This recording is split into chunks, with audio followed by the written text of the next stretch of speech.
చాలా మంచిది. కూడి వచ్చిన మీ అందరికీ పేరు పేరున మన ప్రభువును రక్షకుడైన యేసయ్య అతి పరిశుద్ధ నామములో నా హృదయపూర్వక వందనాలు తెలియజేస్తున్నాను.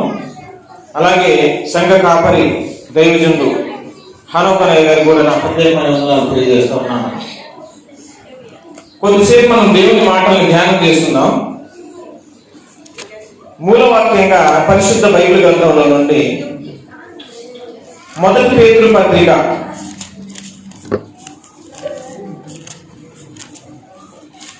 రెండవ పేతురు పత్రిక 3వ అధ్యాయం 9వ వచనాన్ని చదువుకుందాం.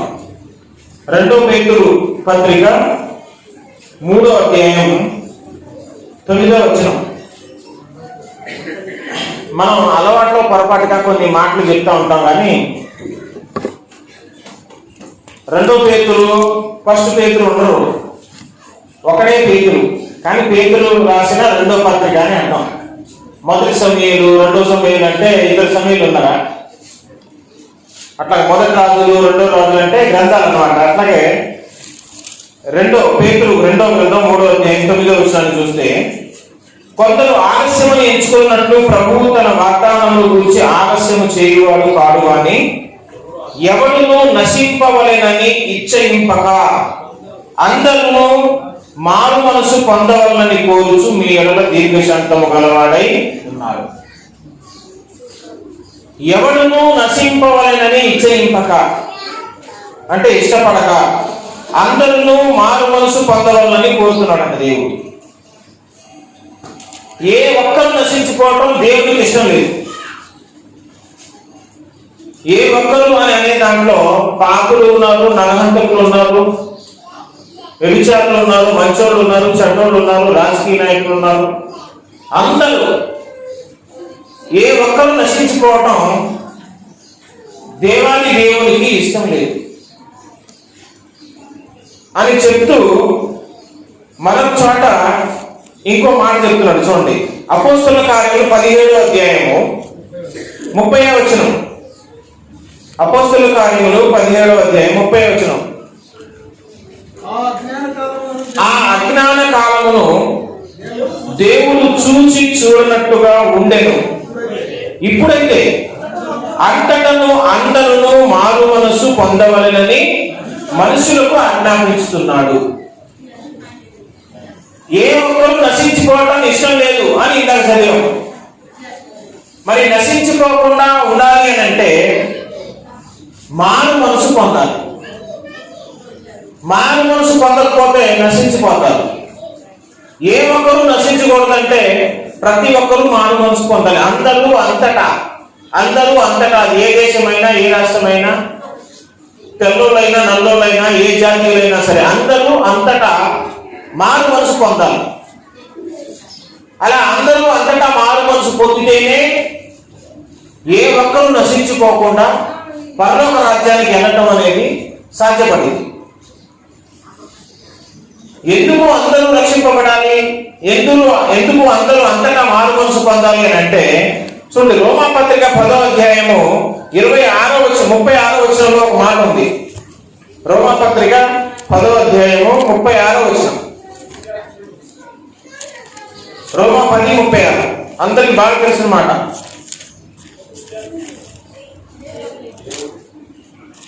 అపోస్తలుల కార్యముల గ్రంథము 10:36. యేసుక్రీస్తు అందరికీ ప్రభు. యేసుక్రీస్తు అందరికీ ప్రభు. ఇప్పుడు ఈ 3 మాటలు ఆలోచించండి ఒకసారి. మీకు నేనేం చెప్పబోతున్నానో అర్థమైపోదు. ఎందుకు అందరూ అంతటా మారు మనసు పొందాలంటే యేసు ప్రభు అందరికీ దేవుడు కాబట్టి. ఏ ఒక్కరికి మినహాయింపు లేదు. మానవ జాతి మొత్తానికి, మంచోళ్ళైనా, చెడ్డోళ్ళైనా, పాపివైనా, ఎవడమైనా సరే మనందరికీ యేసుక్రీస్తు ప్రభు దేవుడు ఆయన. కాబట్టి అందరూ అంతటా మారు మనసు పొందాలి. ఎందుకు మారు మనసు పొందాలంటే ఏ ఒక్కరు నశించుకోవడం దేవునికి ఇష్టం లేదు. కొద్దిసేపు అర్ధగంట చెప్తాను, జాగ్రత్త వినాలి. ఏ ఒక్కరు నశించుకోకుండా ఉండాలంటే ప్రతి ఒక్కరూ మారు మనసు పొందాలి. ఎందుకంటే యేసుక్రీస్తు అందరికీ ప్రభు. ఈ 3 మాటల సారాంశం అది. చూడండి, యేసుక్రీస్తు అందరికీ ప్రభు అయినప్పుడు, అందరూ మారుమనసు పొందాలనేది ఆయన ఆశ అయినప్పుడు, ఎవరు నశించుకోకూడదని దేవుడు కోరుకుంటున్నప్పుడు, మరి అందరూ రక్షణలోకి వచ్చి మారుమనసు పొంది యేసే రక్షకుడు నమ్మాలంటే దేవుడు ఏం చేయాలి? మీరైతే ఏం చేస్తారు? అందరూ అంతగా మారుమనసు పొందాలి, ఏ ఒక్కరు నశించుకోకూడదు. ఎందుకంటే యేసు ప్రభువు అందరికీ దేవుడు. మరి దానికోసం ఏం చేస్తే అందరిలో మారుమనసు వస్తుంది? ఏం చేస్తే ఎవరు నశించుకోకుండా ఉంటారు? సువార్త ప్రకటించాలి, అందరికీ దేవుడి గురించి చెప్పాలి. అవునా కదా? సువార్త ప్రకటించాలి, అందరికీ యేసు ప్రభువు గురించి, రక్షణ మార్గం గురించి ప్రతి ఒక్కరికి చెప్పాలి. అప్పుడే ఇది సాధ్యమైంది. ఇప్పుడు రాజకీయ నాయకులు చాలా మంది ఇప్పుడు పోటీకి నిలబడి గెలవాలనుకుంటున్నారు. గెలవాలనుకొని ఇంట్లో కూర్చుంటే గెలుస్తారా? ప్రతి ఒక్కరి దగ్గరికి వెళ్ళి ప్రచారం చేయాలి, వాళ్ళ గుర్తులు ఏంటో చెప్పాలి, వాళ్ళ గురించి చెప్పాలి. ఆశ ఉండి ఇంట్లో కూర్చుంటే ఏది వర్కౌట్ కాదు, ప్రచారం చేయాల్సిందే. ఎంత ఎక్కువగా ప్రచారం చేస్తే అంత ఎక్కువగా అందరికీ తెలిసిన అవకాశం ఉంటుంది. అలాగే దేవుడు కూడా అందరూ అంతగా మారుమనసు పొందాలని ఆశ ఉంది దేవుడికి. ఏ ఒక్కరు నశించుకోకూడదని కూడా చెప్తా ఉన్నాడు. ఆయన అందరికీ దేవుడు, అందరికీ ప్రభువు. మరి అందరూ మారుమనసు పొందాలంటే దేవుడు ఏం చేయాలి? అందరికీ, ఏ ఒక్కరికి కూడా నశించుకోకుండా అందరికీ అందే విధంగా సువార్త ప్రకటించే కార్యక్రమాన్ని చేపట్టాలి. మరి దేవుని గురించి ఒక్కసారి కూడా వినకుండా, యేసయ్య మాట చెవిలో పడకుండా చనిపోయిన వారు చాలా మంది ఉన్నారు. మరి వాళ్ళందరూ ఇప్పుడు యేసయ్యని నమ్ముకోకుండా చచ్చిపోతే ఎక్కడికి వెళ్తారు? చెప్పండి, నరకానికి వెళ్ళాల్సిందే. మరి వాళ్ళు ఎవరు చెప్పలేదు. అసలు కొన్ని దేశాల్లో సువార్త వెళ్ళలేదు. ఆ మానవుల గ్రామానికి యేసయ్య గురించి ఎవరు చెప్పలేదు. అలా యేసు ప్రభు వారి గురించి ఒక్కసారి కూడా వినకుండా, అసలు వాడి చెవిలో సువార్తే అందకుండా చనిపోయిన వారు కొన్ని కోట్ల మంది ఉన్నారు మానవ జాతి చరిత్రలో. మరి వీళ్ళకి దేవుడు ఏమి ఇవ్వాలి? నరకాన్ని ఇవ్వాలి. మరి నరకానికి పంపించడం న్యాయం అవుతా? ఆదికాండం 18వ అధ్యాయం 25వ వచనంలో ఒక మాట ఉంది. ఆదికాండం 18వ అధ్యాయము 25వ వచనాన్ని చూస్తే 18:25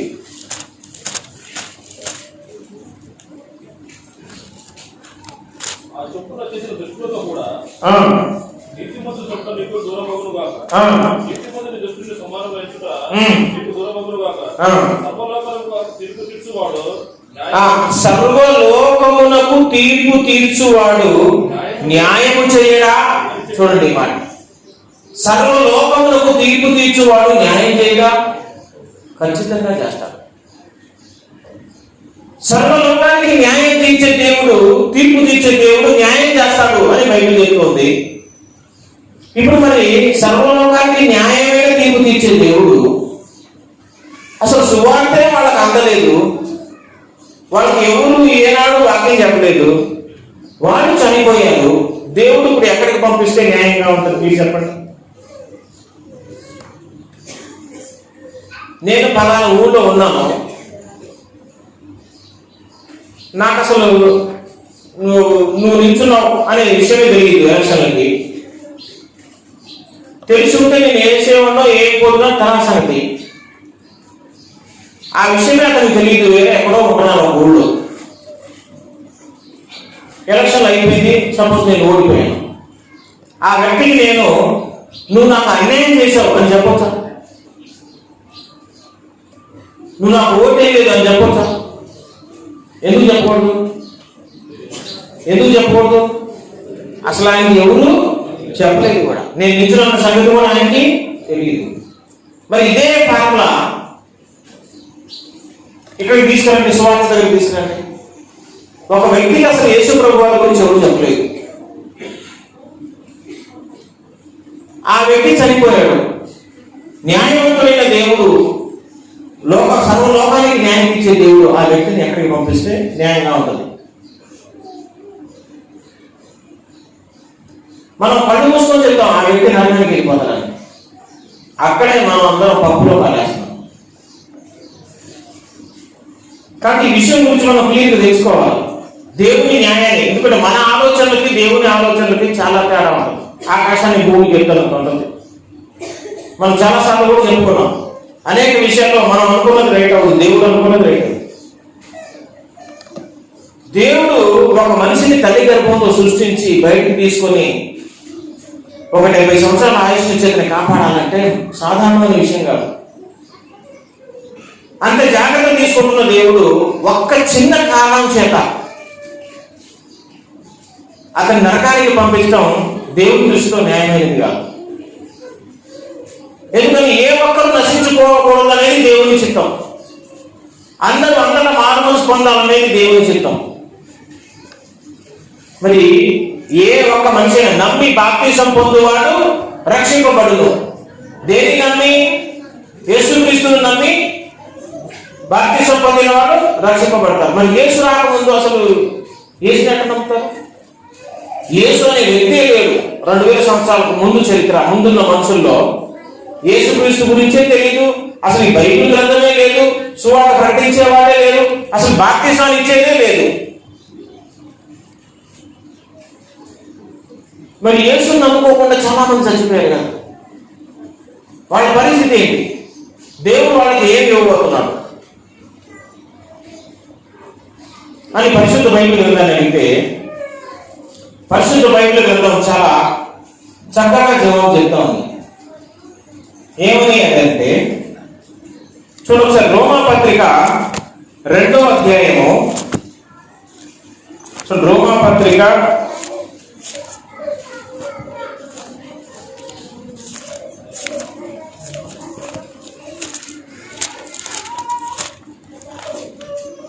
2వ అధ్యాయంలో 14వ వచనం, 2:14, ధర్మశాస్త్రము లేని అన్ని జనులు స్వాభావికముగా ధర్మశాస్త్ర సంబంధమైన క్రియలను చేసిన ఎడల వారు ధర్మశాస్త్రము లేని వారైనను తమకు తామే ధర్మశాస్త్రమైనట్టున్నారు.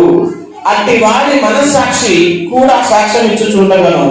వారి తలంపులు ఒకదాని మీద ఒకటి తప్పు మోపుచు లేక తప్పు లేదని చెప్పుచుండగను. ధర్మశాస్త్ర సారము తమ హృదయముల యందు రాయబడినట్టు చూపుచున్నారు.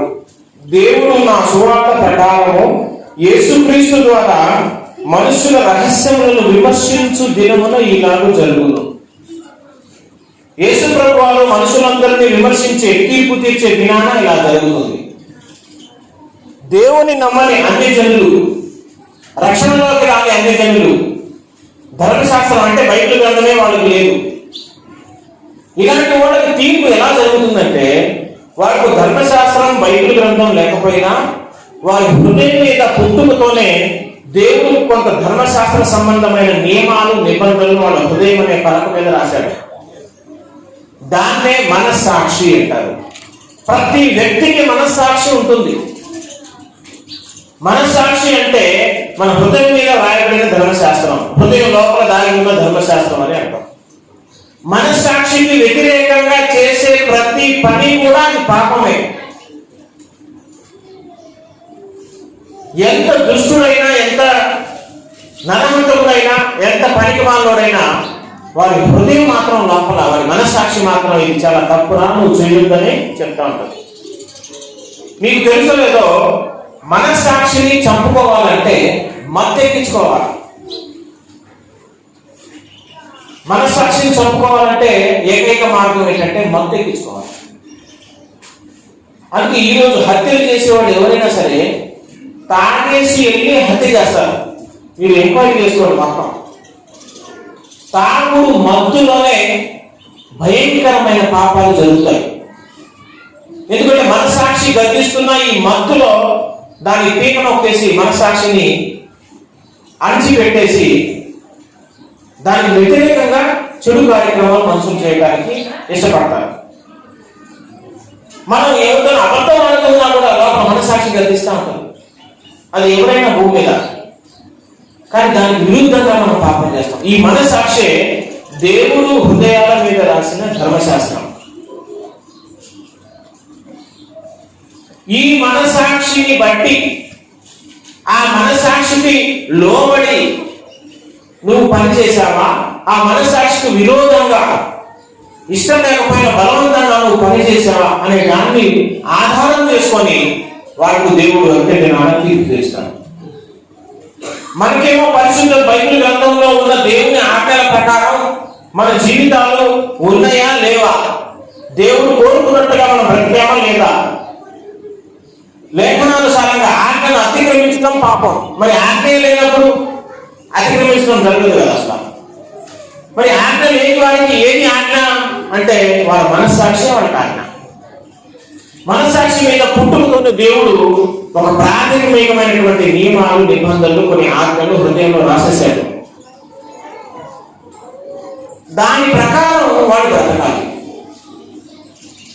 అంత్యదినాన యేసుక్రీస్తుని గురించి వాడికి ఎవరు చెప్పకపోయినా, వాడు ఏనాడు సువార్త వినకపోయినా, వాళ్ళ మనస్సాక్షి ప్రకారం వాళ్ళు బ్రతికారా లేదా అనేది మాత్రం దేవుడు లెక్కలో తీసుకుంటాడు. అలా తీసుకోకపోతే వాడిని నరకానికి పంపిస్తే అంతకంటే అన్యాయం కోటేది అసలు భూమి మీద. దేవుడు ఎప్పుడు అన్యాయం చేసేవాడు కాదు. ఏ రకమైన సాకు చూపించైనా ఒక వ్యక్తిని దేవుడు రక్షించుకోవాలనే చూస్తాడు, కానీ శిక్షించాలని, నరకానికి పంపించాలని దేవుడు ఎప్పుడు ఆలోచించాడు. మనం మన వ్యక్తుల గురించి మన బంధువులు కానీ, మన వ్యక్తులు కానీ, మన కుటుంబీకులు కానీ ఎవరైనా తప్పు చేస్తే ఏదో ఒక రకంగా సర్ది చెప్పి వేరే వాళ్ళకి బాబా ఏదో తిరిగి చేశాడయ్యా, ఈ ఒకసారి క్షమించడం బదులాడి అతను బయటకు తీసుకొచ్చే మార్గమే చూస్తాం. కానీ సరే తీసుకెళ్ళండి, చంపేయండి, శిక్ష వేసేయండి అని మనం ఎక్కువ మాట్లాడాలి. మనమే ఎట్లా మాట్లాడితే మరి మనకంటే విశాలమైన హృదయం కలిగిన వాడు, అనంతమైన కృపామయుడు ఆయన. ఆయన కృపకు, ఆయన ప్రేమకు అసలు అంత నింది లేదు. అంత కృపతో, ప్రేమతో నిండిన దేవుడు చిన్న చిన్న కారణాలను బట్టి ఒక వ్యక్తి నరకానికి ఎప్పుడు కూడా తీసుకెళ్ళి, మనస్సాక్షిని ఆధారం చేసుకుని నీతిగా, న్యాయవంతులుగా, యథార్థంగా బ్రతికిన మనుషులు భూమి మీద చాలా మంది ఉంటారు. వాళ్ళు చేసిన పొరపాటు ఒకటి ఏంటంటే యేసు ప్రభువును వాళ్ళు తెలుసుకోలేదు. వాళ్ళకి ఎవరు సువార్త చెప్పలేదు. దేవుని గురించి వాళ్ళకి తెలియదు. తెలుసుంటే, ఒకవేళ దేవుని గురించి కనుక వారికి తెలుసుంటే ఖచ్చితంగా వాళ్ళు యేసుక్రీస్తు మార్గంలో వచ్చి తీరుతారు. ఎందుకంటే తెలిసిన కొంచెంలో, వాళ్ళకి తెలిసిన కొన్ని మాటలు ఏవైతే ఉన్నాయో ఆ కొంచెంలోనే మనస్సాక్షికి లోబడి వాళ్ళు నీతిగా వారి జీవితంలో బ్రతికారు. 100 రూపాయలు ఇచ్చే ఒక వ్యక్తికి మనం 100 రూపాయలు ఇస్తే 100 రూపాయలని నమ్మకంగా ఆ 100 రూపాయలకు సంబంధించిన సరుకులో పని చేసి మనకు లెక్క చెప్పాడు. 100 రూపాయలకు సరిపడా ఒక్క నయా పైసా కూడా తేడా రాకుండా 100 రూపాయల పనిని కరెక్ట్ గా చేసి మనకు లెక్కకు ఇచ్చాడు. 100 రూపాయల విషయంలో మనం అతను నమ్మాం కాబట్టి ఈసారి 1000 రూపాయలు ఇవ్వడానికి కూడా మనం వెనకాలం. 1000 రూపాయల్లో కూడా చాలా నమ్మకంగా పని చేసేసి మిగిలిన డబ్బులు కరెక్ట్ గా లెక్క చెప్పి ఇచ్చాడు అనుకో, ఈసారి 10,000 అయినా సరే మనం వెనకాడకుండా ఇస్తాం. ఒక వ్యక్తి యొక్క నమ్మకత్వాన్ని, ఒక వ్యక్తి యొక్క యథార్థతను మనం ఎట్లా తెలుసుకుంటాం, ఎట్లా కొలుస్తాం అని అంటే ముందు చిన్న పని ఇచ్చి చూస్తాం. దాంట్లో నమ్మకంగా ఉంటే పెద్ద పని అప్పగిస్తాం. దేవుడు కూడా ఇలాగే చేస్తాడు. దేవుని హృదయం కూడా అచ్చం అలాంటిది. ఇది నేను సొంతంగా చెప్పే మాటలు కాదు. సొంతంగా మన మాట చెప్తే నీకంటే ఎక్కువ మాకు శిక్ష కావాలని శిక్ష గురి చేసుకోవడం తప్ప దాని వల్ల ఉపయోగం ఉండదు. నేనేం చెప్తున్నానో మీరు జాగ్రత్తగా అంటున్నారని నేను ఆశిస్తున్నాను. కొంచెంలో నమ్మకంగా ఉంటే అత్యధికమైన దాంట్లో కూడా దేవుడు నమ్మకంగా పెంచుతాడు. ఒకసారి ఆ మాట కూడా చూద్దాం మనం. ఒకసారి చూడండి, లూకాసు వార్త 16వ అధ్యాయము 10వ వచనం. లూకాసు వార్త 16వ అధ్యాయం 10వ వచనం చూడండి. మిక్కిలి కొంచెములో నమ్మకముగా ఉన్నవాడు ఎక్కువలోనూ నమ్మకంగా ఉంటాడు. దేవుడే చెప్తున్నాడు. కొంచెంలో నమ్మకంగా ఉండాలంటే ఖచ్చితంగా మిక్కిలి ఎక్కువ దాంట్లో కూడా నమ్మకంగానే ఉంటాడు. మిక్కిలి కొంచెంలో అన్యాయంగా ఉండువాడు ఎక్కువలోనూ అన్యాయంగా ఉండును. దేవుడు చెప్పిన మాట. దేవుడు మనసు చూడు ఎలా ఉందో. కొంచెంలోనే మోసం చేశాడు. 1000 రూపాయలు ఇస్తేనే అక్కడే దొంగ లెక్కలు చెప్పాడు, దొరికిపోయాడు. ఇంకోసారి మనం ఇస్తాం.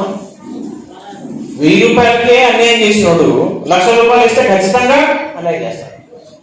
1000 రూపాయల్లో ఖచ్చితంగా లెక్క అప్పగించినోడు 1,00,000 రూపాయలు ఇచ్చినా కూడా న్యాయం. ఇది దేవుని సూత్రం, దేవుని ఆలోచన విధానం. చూడండి ఎలాగందో. కొంచెంలో నమ్మకంగా ఉన్నవాడు వీటికి ఎక్కువ విషయంలో కూడా నమ్మకంగా ఉంటాడు. ఎందుకు నేను ఈ మాట చెప్తున్నానంటే, మనస్సాక్షికి లోబడి మనస్సాక్షి గర్దిస్తుంది, ఇది తప్పు, ఇది తప్పు, ఇది చేయకూడదు, ఇలా బ్రతకాలి అని మనస్సాక్షి చెప్తూ ఉంటే, ఆ మనస్సాక్షి చెప్పే ఆ ఆజ్ఞల ప్రకారం తన బ్రతుకును మార్చుకున్నాడు, సరి చేసుకున్నాడు, మనస్సాక్షికి లోబడి బ్రతికాడు అని అంటే, కొంచెం సత్యం తెలిసినప్పుడు అతను దాన్ని నమ్మాడు అని అంటే, అతనికి సంపూర్ణ సత్యం ఒకవేళ తెలిస్తే, అతనికి యేసు ప్రభువు గురించి సువార్త చెబితే, ఆ వ్యక్తి ఖచ్చితంగా న్యాయంగా దాన్ని ఆలోచించి నమ్మి తీరుతాడంతే. ఇది దేవుని సూత్రం.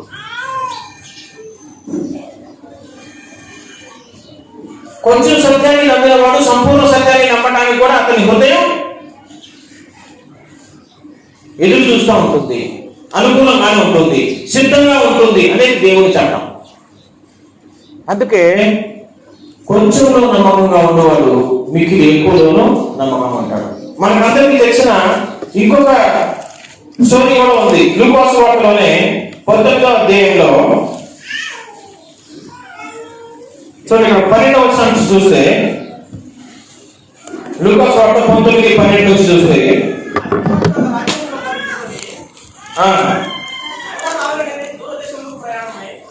తన దాసులను 10 మందిని పిలిచి వాడికి 10 మినాలు ఇచ్చాను. ఇక్కడేమో మినాలు ఇచ్చారు. ఇంకొక చోట మన మత్తయి సువార్తలో చూస్తే ఇదే విషయాన్ని మత్తయి సువార్త 25వ అధ్యాయంలో ఉంది. మత్తయి సువార్త 25వ అధ్యాయము 14వ వచనం చూస్తే, పరలోక రాజ్యము ఒక మనుషుడు దేశాంతరంలో ప్రయాణమై తన దాసులను పిలిచి తన ఆస్తిని వారికి అప్పగించినట్లును, అతడు ఒకరికి 5 తలాంతులు ఇచ్చాడు. ఒకరికి 2, ఒకరికి 1, ఎవరి సామర్థ్యం చొప్పున వానికి ఇచ్చి వెంటనే దేశాంతరం పోయింది.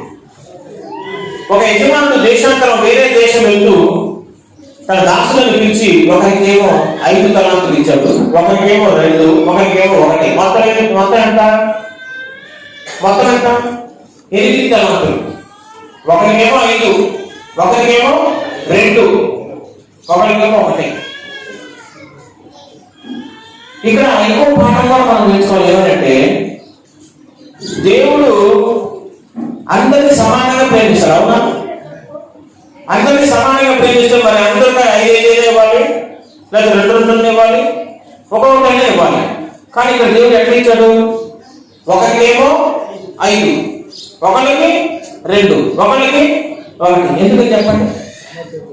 అది సామర్థ్యం చొప్పున అక్కడే ఉంది. వాని సామర్థ్యం చొప్పున అంటే, ఒకరికి 5 ఇస్తే 5 మంది సంపాదించాడు. అంత సామర్థ్యం, అతను అన్ని తలాంతులు, అన్ని తెలివితేటలు అతనికి ఉన్నాయి అని అనుకున్నాడు కాబట్టి, దేవుడు నమ్మాడు కాబట్టి 5 ఇచ్చాడు. వీడికి 5 ఇస్తే వేస్ట్, వీడు 5 నాశనం చేస్తాడు, వీడికి అంత సామర్థ్యం లేదు, కానీ 2 మాత్రం సంపాదించే సామర్థ్యం ఉంది అని నీ మీద దేవుడికి నమ్మకం కలిగిందని ఖండించాడు. ఒకరికైతే 1 ఇచ్చాడు. మనం అనుకుంటాం నాకు మాత్రం 1 ఇచ్చాడు అని మనం అనుకుంటాం. కానీ ఆ 1 ఇచ్చిన కూడా ఏం చేశాడు తెలుసా? వెళ్ళి భూమి తవ్వి అందులో రుమాల్లో పాతేశాడు. కింద చూడండి, కింద ఉంది 21వ వచనం చూస్తే, 20వ వచనం చూడండి. అప్పుడు 5 తలాంతులు తీసుకున్నవాడు మరి 5 తలాంతులు తెచ్చి 5 తెచ్చాడు. ఇటు తెస్తాడని దేవుడు ముందే తెలుసు కాబట్టి సామర్థ్యం 5 ఇచ్చాడు. వచ్చి ఏమన్నాడు? అయ్యా, నీవు నాకు 5 తలాంతులు అప్పగించితివే, ఇవి కాక మరి 5 తలాంతులు సంపాదించింది అని చెప్పాడు. అప్పుడు దేవుడు యజమాని ఏమన్నా చూడండి, అతని యజమానుడు, ఫలా నమ్మకమైన మంచి దాసుడా, నీవు ఈ కొంచెములో నమ్మకముగా ఉంటివి, నిన్ను అనేకమైన వాటి మీద నియమించదను. కొంచెంలో నమ్మకంగా ఉన్నావు కాబట్టి నెక్స్ట్ ఏం చేస్తాను తెలుసా, అనేకమైన వాటి మీద నేను నియమిస్తాను. ఇది దేవుని ఆలోచన విధానం. ముందు కొంచెం ఇచ్చి చూస్తాడు, దాంట్లో న్యాయంగా సత్యంగా మనం ప్రవర్తిస్తే ఇంకెక్కువ బాధ్యత దేవుడు అప్పగిస్తాడు. తర్వాత చూడండి, అలాగే 2 తలాంతులు తీసుకున్నవాడు వచ్చి, అయ్యా నీవు నాకు 2 తలాంతులు అప్పగించితివే, అవి కాక మరి 2 తలాంతులు సంపాదించిందని చెప్పాను.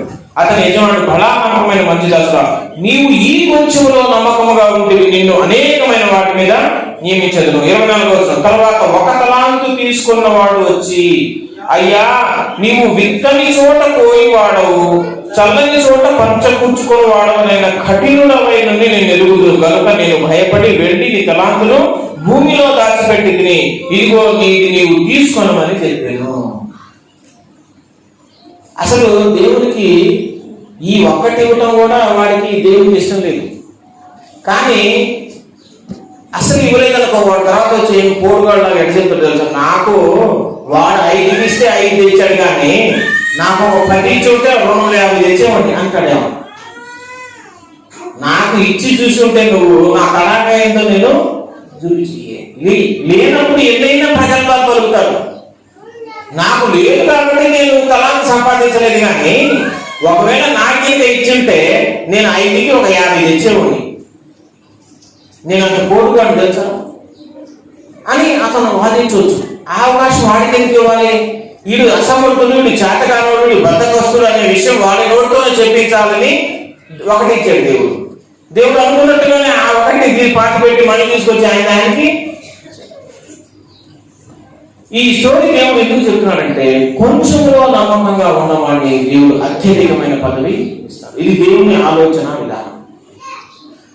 ప్రతి మనిషికి, భూమి మీద పుడుతున్న ప్రతి మనిషికి మనస్సాక్షి అనే ధర్మశాస్త్రం హృదయం మీద ఉంది కాబట్టి దానికి అనుగుణంగా, దానికి లోబడి నీకు తెలిసినంతలో నువ్వు న్యాయంగా ఉన్నావా లేదా అనేది దేవుడు చూస్తాడు. నీకు ఏ చట్టాలు చెప్పనవసరమా, నీ హృదయం ఏదైతే చెప్తుందో దానికి అనుకూలంగా నడుచుకున్నావా? కొంతమంది ఉంటారు, వాళ్ళు అన్నీలే కానీ చాలా యథార్థంగా మాట్లాడతారు, చాలా నీతిగా ఉంటారు. యేసయ్య ఒక్కడే వాళ్ళ జీవితాల్లో లేదంతే, వాళ్ళు మనకంటే ఎక్కువ దాన ధర్మాలు చేస్తారు. చాలా నీతిగా మాట్లాడతారు, నోట్లోంచి బూతులు రాని మాట్లాడే వాళ్ళు కూడా చాలా మంది ఉన్నారు. వాళ్ళు యథార్థవంతులు. చాలా మంది పెద్ద పెద్ద ఉద్యమాలు కూడా చేశారు, లేని వాళ్ళ కోసం, పేదల కోసం, వాళ్ళకి మంచి మంచి పథకాల గురించి, వాళ్ళకు రాజ్యాంగం రాయడానికి అంబేద్కర్ గారు లాంటి వాళ్ళు, మంచి మంచి భక్తులు, పెద్ద పెద్ద వాళ్ళు చాలా మంది ఉన్నారు. వాళ్ళు ఎంతో యథార్థవంతులు, కానీ వారి జీవితంలో యేసుప్రభు మాత్రమే లేదు. యేసుప్రభు వారికి ముందు చరిత్ర చూస్తే, నోవాహు జలప్రలయంలో చూస్తే ఎంతో మంది ఫిల్టర్ లాగా చనిపోయి నీటిపైన తేలిపోయారు.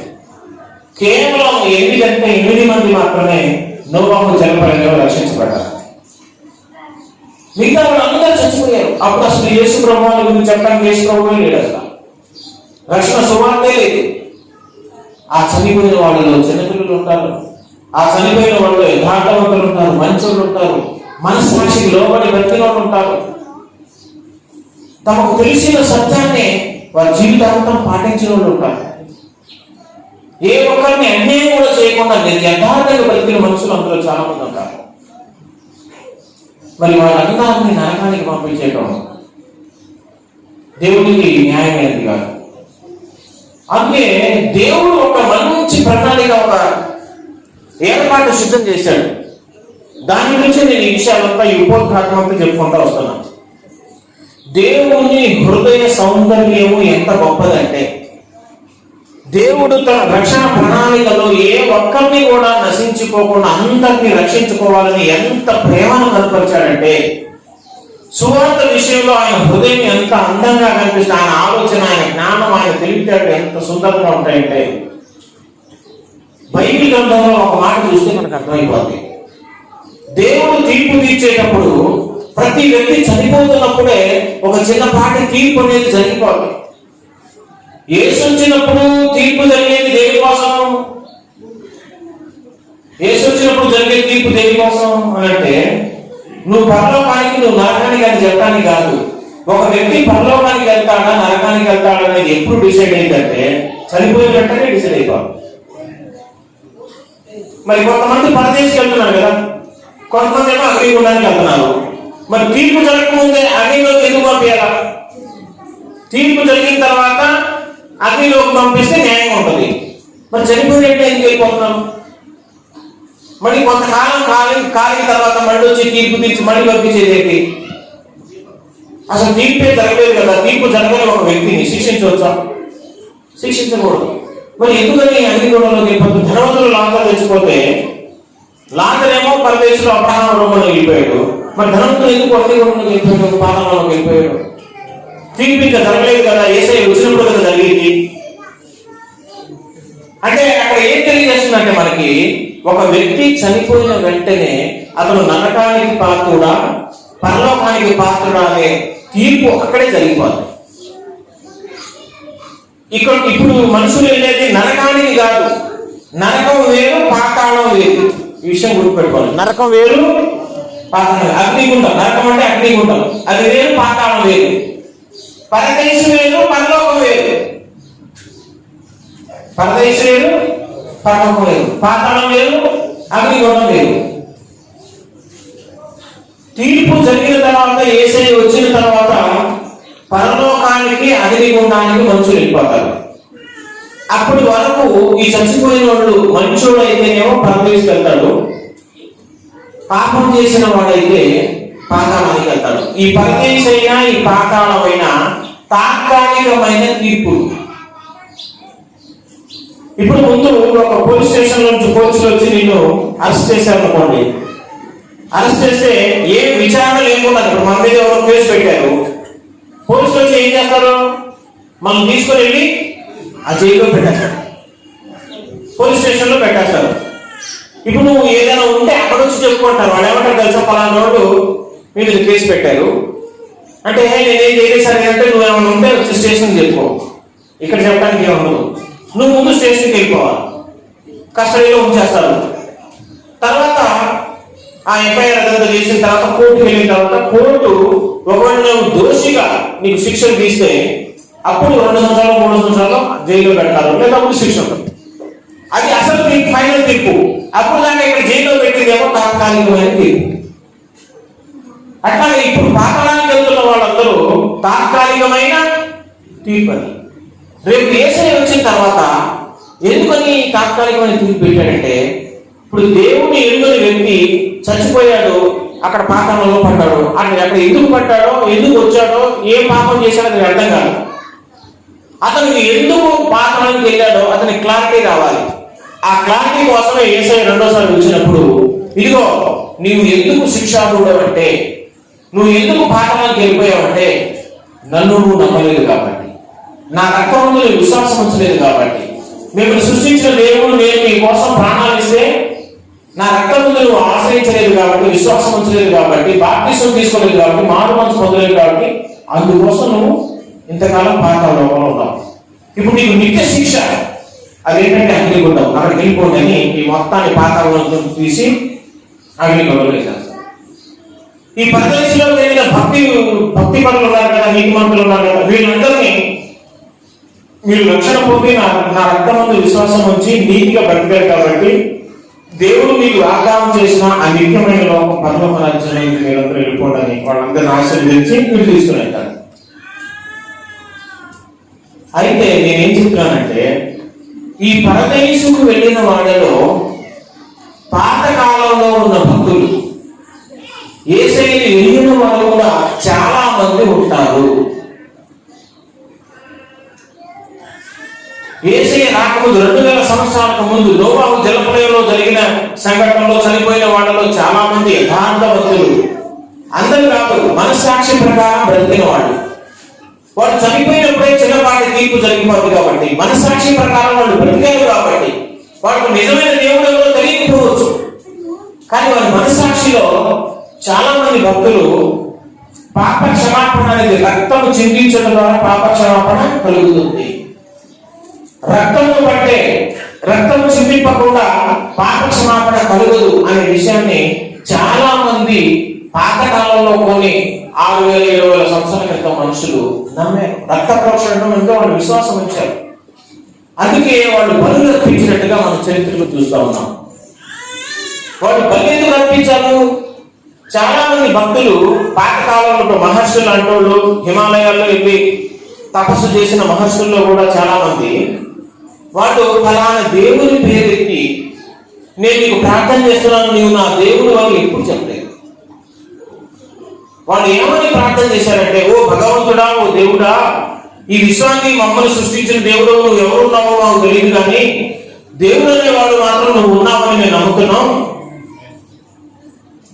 రక్తం చిందిస్తేనే మా పాపాలకు క్షమాపణ దొరుకుతుందని నువ్వు చెప్తున్నావు, కాబట్టి మేము రక్తాన్ని చిందిస్తున్నామని వాళ్ళు కొన్ని పశువులను తీసుకొచ్చి ఏదో ఒక చెట్టు దగ్గర బలిపీఠం లాంటిది కట్టేసి దేవుడిని రక్షించారు. రక్త ప్రోక్షణం నందు విశ్వాసం ఉంచారు వాళ్ళందరూ. రక్తం చిందిస్తేనే పాప క్షమాపణ ఉందని నమ్మారు. ఓ భగవంతుడా, ఓ దేవుడా, మమ్మల్ని కరుణించు, మా పాపాలు క్షమించు, మేము నీతో సమాధానం పడాలి, మమ్మల్ని రక్షించు, ఈ పాపం నుంచి విడుదల కలుగుచేయి, నీకు మీకు బలి అర్పిస్తున్నాం అని బలిని నమ్మారు, బలులు అర్పించారు. యథార్థంగా మనస్సాక్షి ప్రకారం బ్రతికిన మనుషులు చాలా మంది ఉన్నారు. ఏ దేవుని పేరు వాళ్ళు ఎక్కలేదు, అసలు తెలియదు వాళ్ళకి ఏ దేవుడు ఉన్నాడని. తర్వాత కాలంలో మనుషులు దేవుళ్ళని కల్పించుకొని రాళ్లే దేవుడని, చెట్లే దేవుళ్ళని వాళ్ళకి పేరు పెట్టి వాళ్ళని పూజిస్తాం తర్వాత స్టార్ట్ అయింది. కానీ ఆదాము, అవ్వలు ఆ కాలం తర్వాత, నోవహు, అబ్రహాము ఆ కాలం ఉన్న వాటి ఆ పరిస్థితుల్లో ఈ పరిశుద్ధ మోసే ద్వారా ఈ గ్రంథాన్ని దేవుడు రాయించక ముందు తరాలలో అసలు ఫలానా దేవుడు ఉన్నాడనే విషయం కూడా తెలియదు. దేవుడు అనేవాడు ఖచ్చితంగా ఉండి ఉంటాడు, ఎందుకంటే మనం ఉన్నాం కాబట్టి. మనం పుట్టించినోడు, విశ్వాసం పుట్టించినోడు, ఏదో ఒక శక్తి అయితే ఉండాలనుకొని ఆ శక్తిని పూజించారు, ఆ శక్తికి భయపడ్డారు, ఆ శక్తికి బలులు అర్పించారు. తమ మనసాక్షిలో ఉన్న నీతి ప్రకారం, న్యాయం ప్రకారం వాళ్ళు నడుచుకున్నారు. కాబట్టి అలాంటి వారిని అగ్నిగుండంలోనికి పంపించడం దేవుని దృష్టికి న్యాయమైనది కాదు. వాళ్ళు చేసిన పాపం ఏం లేదు అసలు. అలాంటి వారి కోసం దేవుడు ఒక నియమాన్ని ఏర్పాటు చేశాడు. ఆ నియమాన్ని కూడా ఒకసారి మనం చూద్దాం. లూకా సువార్త చూడండి, లూకా సువార్త 23వ అధ్యాయము 42-43 వచనాలు చదువుకుందాం. లూకా సువార్త 23, 42, 43 నేను ముగించేస్తున్నాను. 42-43 చూస్తే, అప్పుడు ఆయనను చూచి యేసు, నీవు నీ రాజ్యంలో వచ్చినప్పుడు నన్ను జ్ఞాపకం చేసుకోనమనేను. అందుకు ఆయన వారితో, నేడు నీవు నాతో కూడా పరదేశంలో ఉందని నిశ్చయముగా నీతో చెప్పుచున్నాను నేను. ఇది ఎక్కడ జరిగిన సందర్భం చెప్పండి? శిలువ మీద దొంగతో చెప్పిన మాట. నేను నీవు నాతో కూడా ఎక్కడ ఉంటామని చెప్పాడు యేసుప్రభువు వారు? పరదేశంలో. అంటే కొద్దిసేపట్లో నేను చచ్చిపోతాను, కింద పరదేశం వెళ్తాను, అంటే నీతిమంతుల ఆత్మలు ఉండే లోకంలో నేను వెళ్తాను, అక్కడికి నిన్ను కూడా తీసుకొని వెళ్తాను. అక్కడికి దొంగని ఎందుకు తీసుకెళ్ళాలి? యేసుప్రభువు ఎందుకు తీసుకెళ్ళాలి? పరదేశం వెళ్తాను, నిన్ను కూడా దొంగ పాటు తీసుకెళ్తాను అన్నాడు. పరదేశం అంటే యేసుప్రభువు ఎక్కడికి వెళ్ళాడు? చూడండి, ఎఫెసీ పత్రిక 4వ అధ్యాయము, ఎఫెసీ పత్రిక 4వ అధ్యాయము 7వ వచనం చూస్తే, 8వ వచనం, అందుచేత ఆయన ఆరోహణమైనప్పుడు చెరను చెరగా పట్టుకొని పోయి మనుషులకు ఈవులను అనుగ్రహించని చెప్పబడినది.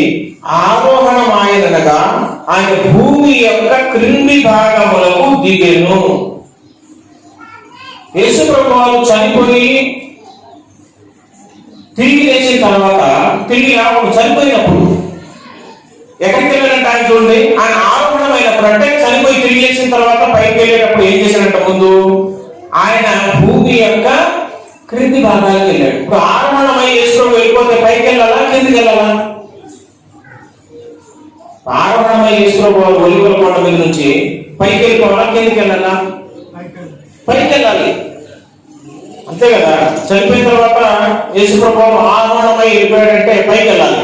కానీ ఇక్కడ బైబిల్ ఏం చెప్తుంది తెలుసా? పైకి వెళ్ళాలంటే అర్థం ఏంటి? ఆరోహణం ఆయన భూమి యొక్క క్రింది భాగములకు దిగను. క్రింది భాగములకు అని 2వ క్లాస్ కింద పుట్టినోట్లో చెప్పారు చూడండి, మొదట అని ఉంది, మొదట కిందికి వెళ్ళి తర్వాత పైకి వెళ్ళాడని అంటాం. ఆరోహణమయ్యాడంటే డైరెక్ట్ గా వెళ్ళిపోవాలా, ఇట్లా ఎందుకు ముందు ఏం చేశాడంటే కిందికి వచ్చాడు, భూమి యొక్క కింది భాగాలు లోపలికి వెళ్ళాడు, లోపలికి వెళ్ళిన తర్వాత కూడా పైకి వెళ్ళాడు. ఇది అసలు ఆయన వెళ్ళింది. కానీ సాధారణంగా అందరూ ఏమనుకుంటారంటే, శిష్యులు అందరూ చూస్తూ ఉంటా ఒలిగుల కొండ మీద నుంచి ఇక నేను ఎలా వెళ్తున్నాను అలా మళ్ళీ వచ్చేస్తాను వాళ్ళకి చెప్పుకొని మాటలు భరోసా మాటలు ఇచ్చేసి ఎలా అయిపోయినట్టుగా సినిమాలో కూడా మనకు చూపించారు. కానీ మొదట ఏం జరిగిందంటే అలా లేదు, భూమి లోపలికి ముందేవి తర్వాత పైకి వెళ్ళిపోయాడు. ఎందుకు ఇలా వెళ్ళాడు అంటే, భూమి లోపల నీతిమంతులు నివసించే చరస్థలం ఉంది, పరదేశు ఉంది. ఆ పరదేశు ఆ నీతిమంతుల లోకాన్ని మొత్తాన్ని ఎత్తుకుని వెళ్ళిపోయాడు. చెరకు చెరగా పట్టుకొని ఆయన పైకి వెళ్ళిపోయాడు. చెరకు చెరగా పట్టుకొని పైకి వెళ్ళిపోవడం అంటే, చెర అంటే ఏంటి అంటే పరదేశునే చెర అంటారు బైబిల్ గ్రంథంలో. చెర అంటే పరిశుద్ధ బైబిల్ గ్రంథాన్ని మరి పరదేశులు చెర అని ఎందుకున్నారు? ఎందుకన్నాడు? చెర అంటే జైలు అని అంటారు. పరదేశులు చెర అని ఎందుకంటున్నారంటే, పరదేశంలో ఉన్న నీతిమంతుల ఆత్మలందరూ విశ్రాంతి పొందుతున్నారు. విశ్రాంతి పొందే స్థలం అది. అక్కడ నుంచి ఆత్మలు భూమికి రావడానికి కుదరదు. ఇక్కడికి వెళ్ళి అక్కడికి మళ్ళీ పెరగడానికి అవకాశం లేదు. ఎందుకని? వాడి దగ్గరికి భూమి మీదకి వచ్చారనుకో, వాళ్ళ రక్త సంబంధులు, వాళ్ళ బంధువులు పడుతున్న ఈ బాధలన్నీ చూశారనుకో, బాధపడతారు లేదా? మరి అప్పుడు విశ్రాంతి ఎక్కడ ఉంటుంది? నెమ్మది ఎక్కడ ఉంటుంది? ఈ లోకంలో జరిగే పాప ప్రపంచం అంతా వాళ్ళు చూడడానికి లేదు. ఇక ఈ బాధలు కష్టాల వల్ల నిత్యమైన విశ్రాంతి, నిత్యమైన సంతోషం ఉండేది పరదేశం. అక్కడ నుంచి వచ్చి భూమి మీద వీళ్ళ కష్టాలు, బాధలు, కన్నీళ్ళు చూశారనుకో, మళ్ళీ వాళ్ళకక్కడ నెమ్మది, వాళ్ళకక్కడ విశ్రాంతి. అసలు విశ్రాంతే కాదు. అందుకే ఒక్కసారి పరదేశకి వెళ్ళామంటే అక్కడ నుంచి మళ్ళీ భూమి మీదకి రావడానికి అవకాశం లేదు. అందుకే దాన్ని చెర అన్నాడు దేవుడు. ఒకసారి ధనవంతుడు కూడా అడిగాడు. ధనవంతుడు లాజరు కథలో ధనవంతుడు ఏమన్నాడు తెలుసా? నాకు భూమి మీద 5 సహోదరులు ఉన్నారు, ఆ క్లీన్ నేను ఒకసారి చెప్పొస్తా అన్నాడు. అట్లా కుదరదు బాబు, ఇప్పుడు అక్కడికి రావడానికి వెళ్ళడానికి కుదరదు అని అనగానే ఏమన్నాడు? అలాగైతే మోసేని పంపించన్నాడు. అంటే పంపించడం ఎందుకు కుదరదు? మోసే వాడు ఏమన్నాడు? అక్కడ మోసే ఏరియాలు ఉన్నారు, వాళ్ళు చెప్తారు, అంతేకాని ఇక్కడున్న మనుషులు అక్కడికి వెళ్ళడానికి కుదరదు. ఎందుకని? అది చెర. అక్కడ ఉన్న వెళ్ళిపోయిన వ్యక్తులు మళ్ళీ భూమి మీద రావడానికి. అంతేగాని దేవుడు చెర. ఈ చెరలోనికి, ఈ పరదేశంలోనికి యేసు ప్రభు వారు చనిపోయినప్పుడు దొంగను తీసుకొని అక్కడికి వెళ్ళాడు. చనిపోయి తిరిగి లేచిన తర్వాత ఆ చెర మొత్తాన్ని తీసుకొని, ఆ పరదేశం మొత్తాన్ని తీసుకొని మధ్యాకాశంలోకి వెళ్ళి పెట్టేశాడు. ఇప్పుడు భూమి లోపల పరదేశం లేదు. ఒకప్పుడు భూమి లోపల పరదేశం ఉండేది. యేసు ప్రభు తిరిగి వెళ్ళేటప్పుడు ఈ చెరను చెరగా పట్టుకొని ఆయన వెళ్ళిపోయాడు. అయితే చెరలోనికి యేసు ప్రభు వారు ఎత్తుకుపోయారు. దొంగతో సహా ఎందుకు వెళ్ళారంటే, చివరి మాట నేను చదువుతున్నా చూడండి. పరిశుద్ధ బైబిల్ గ్రంథం చాలా క్లియర్గా చెప్తుంది. మొదటి పేతురు పత్రిక 3వ అధ్యాయం, మొదటి పేతురు పత్రిక 3వ అధ్యాయంలో చూడండి 19-20 వచనాలు. మొదటి పేతురు పత్రిక 3వ అధ్యాయం 19-20. దేవుని దీర్ఘశాంతము ఇంకా కనిపెట్టుచుండినప్పుడు పూర్వము నోబహు దినములలో ఓడ సిద్ధపరచుచుండగా, చూడండి, పూర్వము నోబహు దినములలో ఓడ సిద్ధపరచబడుచుండగా అవిధేయులైన వారి యొద్దకు, అనగా చెరలో ఉన్న ఆత్మల యొద్దకు ఆయన ఆత్మరూపిగా వెళ్ళి వారికి ప్రకటించెను. యేసు ప్రభు వారంట పరదేశంలో ఉన్న చెరలో ఉన్న ఆత్మల యొద్దకు వెళ్ళి వారికి ప్రకటించారట. ఎవరు? యేసు ప్రభు వారు. ఎలా వెళ్ళాడు? ఆత్మరూపిగా వెళ్ళాడు. యేసు ప్రభు వారు ఆత్మరూపిగా చెరలోకి వెళ్ళిన సందర్భం ఏం సందర్భం? శరీరం లేకుండా ఆత్మ, కేవలం ఆత్మ మాత్రమే యేసు ప్రభుకి చెరలోకి ఎప్పుడు వెళ్ళింది? ఇక్కడ యేసు ప్రభు చనిపోయిన తర్వాత భూమి మీద పాతేసినప్పుడు శరీరాన్ని ఇక్కడ పాతి పెట్టారు, కానీ ఆయన ఆత్మ మాత్రం ఎక్కడికి వెళ్ళిందంటే ఆత్మరూపిగానే వెళ్ళాడు. ఎక్కడికి వెళ్ళాడు? చెరలో ఉన్న ఆత్మలు. చెరలో ఉన్న ఆత్మలు అంటే ఎవరు? భూమి మీద ఉన్న మనుషుల? భూమి మీద ఉన్న మనుషులలో ఆత్మలా శరీరాలు ఉన్నాయా? కాబట్టి చెరలో ఉన్న ఆత్మల యొద్దకు, అవి ఆత్మలు కాబట్టి యేసు ప్రభువు కూడా ఆత్మరూపిగా వెళ్ళి వారికి ప్రకటించను. ఏం ప్రకటించను అంటే సువార్త ప్రకటించను. చెరలో ఉన్న ఆత్మల యొద్దకు. అక్కడ ఉన్న ఆత్మలు ఎవరో ఇక్కడ బైబిల్ గ్రంథం ఇక్కడే చెప్తా ఉంది. వాళ్ళు ఎవరంట చూడు. నోవహు దినములలో, పూర్వము నోవహు దినములలో ఓడ సిద్ధపరచబడుచుండగా అవిధేయులైన వారి యొద్దకు. వీళ్ళందరూ అవిధేయులు. అంటే నోవహు చెబితే ఓడలోకి రానుడు. నిజానికి వాళ్ళు మనసాక్షి ప్రకారం బ్రతికిన వాళ్ళు అందరూ కాదు, కొంతమంది. అందులో మనసాక్షి ప్రకారం బ్రతికిన వాళ్ళు, యథార్థంగా బ్రతికిన వాళ్ళు నోవహు జలప్రలయానికి ముందు ఉన్నారు. కాకపోతే నోవహు చెప్పిన విషయాన్ని నమ్మకుండా ఓడలోకి రాలేదు, అంతే. అందుకే వాళ్ళు దేవుడు ఏమంటాడంటే అవిధేయులు. కానీ వాళ్ళు ఎక్కడున్నారో తెలుసా? పరదేశిలో ఉన్నారు. అవిధేయులైతే పరదేశికి ఎందుకు వచ్చారు? మరి ఎక్కడున్న అవిధేయులో కూడా బైబిల్ చాలా క్లియర్గా చెప్తుంది. నోవహు ఓడను సిద్ధపరచుచుండగా అవిధేయులైన వారి యొద్దకు ఆయన వెళ్ళి ఆత్మజుడిగా వెళ్ళి వాళ్ళు ప్రకటించాడు. చెరలో ఉన్నారన్న వాళ్ళు, పరదేశంలో ఉన్నారు. అంటే వాళ్ళు నరకానికి వెళ్ళలేదా? పాతాళానికి వెళ్ళలేదా అంటే వెళ్ళలేదు. పాతాళానికి వెళ్ళని వాళ్ళు చాలా మంది ఉన్నారు. వాళ్ళు పరదేశికి వచ్చారు. వాళ్ళు పరదేశికి రావడానికి కారణం ఏంటి అంటే వారి మనస్సాక్షి ప్రకారం వాళ్ళు బ్రతికారు. వాళ్ళకు సువార్త తెలియదు. కాబట్టి యేసుక్రీస్తు వారు చనిపోయినప్పుడు ఆయన శిలువ మీద అందరి కోసం తన రక్తాన్ని కార్చిన సంగతిని, నేనే ఆ రక్షకుణ్ణి, ఇంతకాలం మీరు ప్రార్థన చేశారు కదా, ఓ దేవుడా నువ్వు ఎవరైతే ఉన్నావో, సృష్టికర్త నువ్వు ఎవడవో, నీ పేరు నాకు తెలియదు, కానీ నువ్వు మా కోసం చనిపోతావని, రక్తం కాలుస్తావని, నీ రక్తం ముందు విశ్వాసం ఉంచుతున్నాము అని ఎంతకాలం వాళ్ళు ఆ భగవంతుణ్ణి ప్రార్థించారు కదా. మీరు ప్రార్థించిన ఆ దైవ స్వరూపుణ్ణి నేనే మీకోసం భూమి మీదకి వచ్చి రక్తాన్ని కాల్చాను, మీకోసం నేను చచ్చిపోయాను. మీరు ఏ దేవుడి కోసం ఇంతకాలం ప్రార్థన చేశారో ఆ దేవుడు నేనే, మీకోసం ఈ లోకంలోకి దిగి వచ్చి మీకోసం రక్తం కాల్చాను నేను. దానికి సాక్ష్యం ఇదిగో ఈ దొంగే, ఇదిగో నా పక్కన దొంగ. ఆ దొంగతో ఏమన్నాడు? నీవు నాతో కూడా పరదేశికి వస్తా ఉన్నాడు కదా, ఈ దొంగని నువ్వు తీసుకెళ్ళంటే సాక్ష్యం. బైబిల్ గ్రంథంలో ఏదైనా ఒక విషయాన్ని నిరూపించాలంటే కనీసం 2-3 సాక్ష్యాలు అవసరం ఉండాలి. ఇది బైబిల్ చెప్పిన నియమం. కాబట్టి ఆ దేవుడు నేనే రక్తం మీకోసం కార్చానని మీరు ఎదురు చూసే ఆ దైవ స్వరూపుడు నేనే, అందరూ నా యందు విశ్వాసం ఉంచండి, నా ద్వారా తప్ప ఎవరు పరలోకానికి వెళ్ళరని ఆ సువార్త ప్రకటిస్తున్నప్పుడు సాక్ష్యం కావాలి. కాబట్టి ఆ సాక్ష్యం కోసం ఆ దొంగలు కూడా యేసుప్రభువు వారు తనతో పాటు పరదేశికి తీసుకుని వెళ్ళాడు. అక్కడ ఉన్న వారికి కూడా సువార్త చెప్పాడు. ఎంత గొప్ప భాగ్యం అన్నది. దేవుని మనసు చూడండి ఎట్లా ఉంటారు అంటే. ఇది ఎలా ఉందంటే, ఒక మాట మీకు అర్థం కావడం కోసం చెప్తున్నా. ఒక వ్యక్తి విజయవాడలో ఉన్నాడు. అతనికి సువార్త చెప్పాలని నేను బయలుదేరి వెళ్తా ఉన్నా, బస్సు ఎక్కాను. అతను విజయవాడలో ఎప్పటి నుంచో ఉంటున్నారు నాకు తెలుసు. అది తెలుసుకొని ఇక బయలుదేరి తీరా విజయవాడ వెళ్ళి వాళ్ళ ఇంటికి వెళ్తే ఇంటికి తాళం వేసి ఉంది. ఇటు చుట్టుపక్కల అడిగారు, వీళ్ళు ఏంటంటే వాళ్ళు 2 సంవత్సరాల క్రితం ఖాళీ చేసి విశాఖపట్నం వెళ్ళిపోయారండి, అక్కడ ఉంటున్నారని చెప్పారు. అప్పుడు నేను ఏం చేశానంటే అక్కడ నుంచి మళ్ళీ విశాఖపట్నం బస్సు వెళ్ళి అక్కడికి వెళ్ళి సువార్త చెప్పొచ్చాను.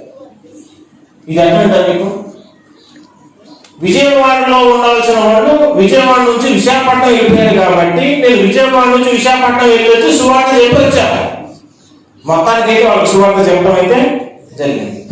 ఇదే దేవుడు చేసింది. భూమి మీద వారు బ్రతికున్న దినాలలో వారికి సువార్త దొరకలేదు, సువార్త వినే అవకాశం వారికి దొరకలేదు. యేసు ప్రభు వారు భూమి మీదకి అప్పటికి రాలేదు. యేసు రక్తం ముందు విశ్వాసం ఉంచినట్టు అసలు ఆ రక్తమే వాళ్ళకి తెలియదు. ఆ దేవుని పేరు యేసు అని వాళ్ళకి తెలియదు. వారికి సువార్త చెప్పి ఏ ఒక్కరు నశించుకోకుండా కాపాడాలని దేవుని ప్రణాళిక. తీరా వాళ్ళకి చెప్తామని యేసు ప్రభు ఈ లోకానికి వస్తే అప్పటికే వాళ్ళు చచ్చిపోయి ఇక్కడికి వెళ్ళిపోయారు. ఇక్కడ లేదు, ఇక్కడ నుంచి ఖాళీ చేసి అక్కడికి వెళ్ళిపోయారు కాబట్టి అక్కడికి వెళ్ళి యేసు ప్రభు వాళ్ళకి సువార్త చెప్పారు. ఏ ఒక్కరు నశించుకోవడం దేవునికి ఇష్టలేదు. నేను ఒకటే మళ్ళీ చెప్తున్నాను, అందరూ అక్కడ చచ్చిపోయిన నోవహు జలప్రలయంలో చచ్చిపోయిన వాళ్ళు ప్రతి ఒక్కళ్ళు పరదేశికి వెళ్ళలేదు. మనసాక్షిని బట్టి బ్రతికిన వాళ్ళు మాత్రమే, వారి జీవితంలో తమకు తెలిసినంతలో యథార్థంగా బ్రతికిన వాళ్ళు మాత్రమే, వాళ్ళని మాత్రమే దేవుడు అక్కడికి తీసుకెళ్తారు. అలా కాకుండా మనస్సాక్షిని చంపుకొని ఇష్టానుసారంగా జీవించిన వాళ్ళందరూ పాతాళానికి వెళ్ళిపోతారు. వాళ్ళ మనస్సాక్షిని ప్రకారం వాళ్ళు బ్రతకలేదు కాబట్టి. అందుకే ఇక్కడే చూడండి, ఇక్కడే 4వ అధ్యాయంలోనే, మొదటి పేతురు 4వ అధ్యాయంలోనే చూడండి, 4వ వచనం నుంచి చదువుతున్నాం, 5వ వచనం నుంచి 5, 6. సజీవులకును మృతులకును తీర్పు తీర్చుటకు సిద్ధముగా ఉన్న వారికి వారు ఉత్తరవాదులై ఉన్నారు. మృతులు శరీర విషయంలో మానవ రీత్యా తీర్పు పొందినట్లును, ఆత్మ విషయంలో దేవుని బట్టి జీవించినట్లును వారికి కూడా సువార్త ప్రకటింపబడెను. చూడండి ఎంత చక్కగా, వారికి కూడా, ఎవరు? మృతులు. మృతులకు సువార్త ఎక్కడ చెప్పారు? ఎప్పుడు చెప్పారు? మృతులు ఎక్కడ ఉంటారు అసలు? మృతులకు కూడా సువార్త. అర్థమైందా? చూడండి, మళ్ళీ చదువుతున్నాం. మృతులు శరీర విషయంలో మానవ రీత్యా తీర్పు పొందినట్లును, ఆత్మ విషయంలో దేవుని బట్టి జీవించినట్లు వారికి కూడా సువార్త ప్రకటించబడేను. మృతులకు కూడా సువార్త ప్రకటించబడేను. ఈ మృతులు ఎవరు? వారికి ఎందుకు దేవుడు సువార్త ప్రకటించాడంటే, వారి హృదయం మీద పుట్టుకతోనే దేవుడు ధర్మశాస్త్రాన్ని రాశాడు. దాన్ని మనస్సాక్షి అంటారు. ఆ మనస్సాక్షి ప్రకారం వాళ్ళు బ్రతికారు కాబట్టి, ఆ మనస్సాక్షిని బట్టే వారు మంచివారు, వారు ఉన్నతంలో న్యాయంగా ఉన్నారు కాబట్టి సత్యం వాడికి దొరికితే వాడు ఖచ్చితంగా సత్యాన్ని నమ్మి ఉండేవాడు. ఈ ఆలోచన విధానాన్ని బట్టి దేవుడు అక్కడికి వెళ్ళి వాళ్ళకి చెప్పారు. వాళ్ళు అంటే నమ్మారు, ఎందుకంటే వాళ్ళ హృదయం అంత చక్కగా ఉంది. కొంచెం సత్యాన్ని నమ్మినోడు ఎంత పెద్ద సత్యాన్ని నమ్మటానికి రెడీగా ఉంటాడు. కానీ మనస్సాక్షి ప్రకారం భూమి మీద బ్రతికారు కాబట్టి వాటికి ఇంకా ఏసే దేవుడని, ఆయన మన కోసం చచ్చిపోయాడని, ఆయన రక్తం ముందు విశ్వాసం ఉంచాలనే సత్యాన్ని వాడికి చెప్తే వాళ్ళు ఖచ్చితంగా ఒప్పుకుంటారు. దాన్ని తిరుగుబాటు చేయరు. అమ్మో మేము నమ్మని చెప్పరు. అలాంటారు. అలా చెప్పేవాళ్ళు అయితే వాళ్ళు అసలు పరదేశం కూడా దేవుడు తీసుకెళ్ళడు. కాబట్టి దేవుడి హృదయం ఎంత చక్కగా చూడండి. ఏ ఒక్క నశించుకోవడానికి ఇష్టం లేదు.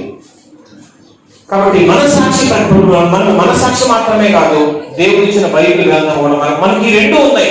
కానీ అన్ని జనులకు మనసాక్షి ఉంది. అయితే ఇది ఎవరికి వర్తిస్తుంది?